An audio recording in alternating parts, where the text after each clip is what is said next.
השכונות הכי מומלצות לצעירים, ובמיוחד לסטודנטים כאן בוולנסיה, המידע ממש מתאים גם למשקיעים. רק אגיד על עצמי שאני גר כבר 2 בוולנסיה, עברתי 5 חדרים כאן, ובסרטון אני אגיד את דעתי, טיפים והרבה מאוד המלצות אישיות. יאללה. רק אגיד שבסרטון אני מתמקד על אזור אחד של האוניברסיטאות, ויש עוד כמה של פרטיות וציבוריות, ועליהם ניגע בסוף הסרטון. השכונה הראשונה, בני מקלט, השילוב המושלם, 5 דקות במטרו אתם במרכז, 5 דקות בטרמביה, טרמביה זה פשוט כזה מטרו עילית, נקרא לזה ככה, 5 דקות בטרמביה אתם באוניברסיטה, 10 דקות בטרמביה אתם כבר בים. לדעתי זה האזור השני הכי נפוץ לסטודנטים אחרי בלסקו איבניאס. יש בשכונה המון ברים ומסעדות. מה שמושך אליה את הסטודנטים זה כמובן הטרמביה לאוניברסיטה. החדר הראשון שלי בוולנסיה היה כאן בשכונה בבני מקלט, ממש בבניין שמאחוריי, איפה שהאישה יושבת, זה החדר שלי, המרפסת שלי.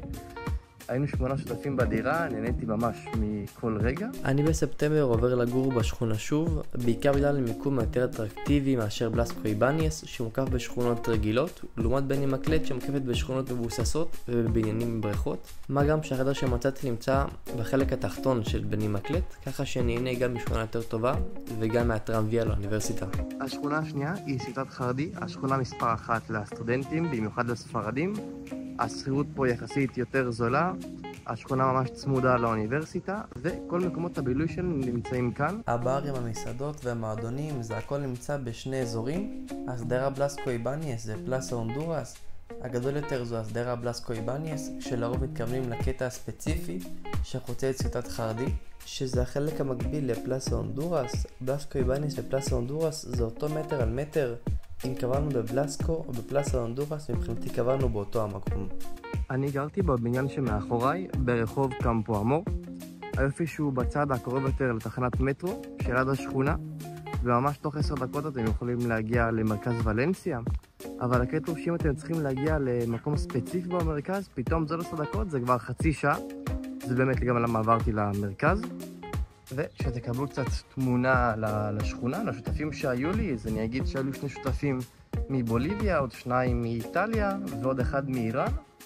אז במעבר חד לאל קבניאן, למי שלא מתפשר על לגור ליד הים. בדרך כלל בוולנסיה השכונות ליד הים הן פחות טובות. אני אגיד, תסתכלו על הבניין הזה ואז תראו את הבניין הזה מאחוריי. זה לא נראה אותו הדבר. אני גם אישית הלכתי להסתכל על דירה, על חדר כאן בשכונה, וגם ניסו לרמות אותי, וגם הגעתי בשעה 9 בבוקר פעם אחת להסתכל על האזור, ומתחת לחלון שלי ממש ישבו 3 מסוממים, שותים אלכוהול בשעה 9 בבוקר. את ממש צריך לדעת איפה לגור. אל תיתנו לזה להלחיץ אתכם. אומרים ש30% מבעלי הדירות בשכונה הם מחול, משקיעים ומהגרים. וככל שתגור יותר בקצוות של השכונה, ככה האזור יהיה יותר סימפטי, וגם באזורים עצובים של גוגל הרבה יותר נחמד להסתובב. מבחינת קרבה לאוניברסיטה אל קבניאן יש לכם את הטרמביה לאוניברסיטה, וזה 15 דקות מהצד הרחוק של השכונה. ובשכונה מועדונים וברים המפורסמים בעיר, והקרבה לים לגמרי נותנת את האקסטרה שגורם לצעירים לצאת גם לשם, אבל אתם לא רחוקים מהמרכז, ולכן סוף סוף נעבור למרכז ונמשיך עם מורספה. מורספה חייבת להיות בטופ של הצעירים. היא מעולם לא קרצה לי, אבל משום מה אבא שלי מתאהב בה. במדד שלו, ככל שלשכונה יש יותר ברים וחיים, ככה היא יותר טובה, ועל זה אי אפשר להתווכח כאן. המון מסעדות, המון ברים, צומת של ברים של קהילת הגאווה, המון חנויות של ביגוד וינטג' יד שנייה, הכל מהכל בחירה קלאסית של שכונה. ועוד שכונה במרכז, אל קרמן, שכונה קלאסית. מבחינת חיי לילה היא גם בטופ של ולנסיה, עם מועדונים כמו אוני, כמו פוס קונגו. מה שכן, לפה מגיעים הרבה יותר תארים ופחות ספרדים צעירים. יש פה גם מלא מאוד ברים לשתות סנגריה ואגווה דה ולנסיה. ושוב פעם, רק מבחינת הרחובות, צרים כאלו שחשוב לכם, פחות בא לכם להיכנס פה לכל הסמטאות והרחובות, המתעגלים, אתם לא רואים את הסוף. לא שאי פעם שמעתי על מקרה חריג שקרה כאן. או בוולנסיה בכללי, חוץ מאחד. כאילו על מקומות כאלו אני מדבר באל קרמן. מה? למה? עוד פעם, ההבדלים בין קרמן, תראו את זה, רץ הדבר הזה. זה והדבר הזה. וזה וזה.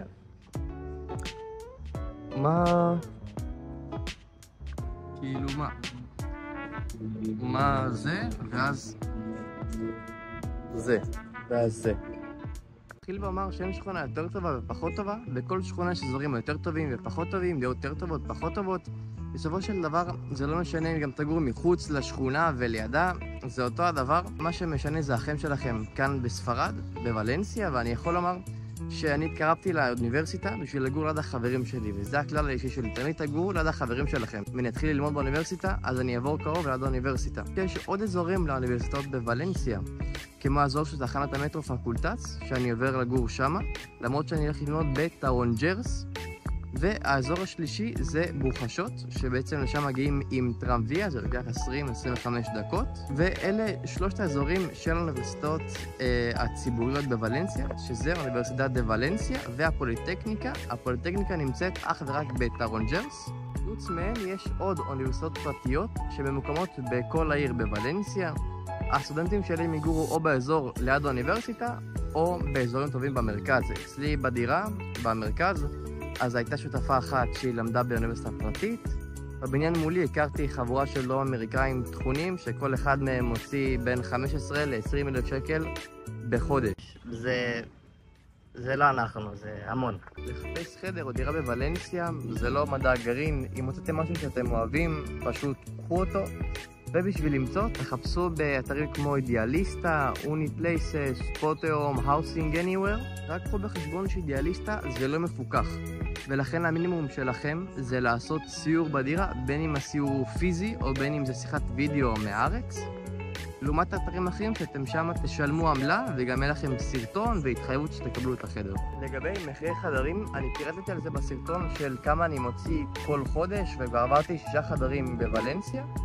אם אהבתם, פרגנו בלייק. אם יש לכם נושא שאתם רוצים שאני אדבר עליו, בין אם זה קשור למעבר לחו"ל, לאוניברסיטה בחו"ל, לספרד, לוולנסיה, מוזמנים לכתוב לי בתגובות.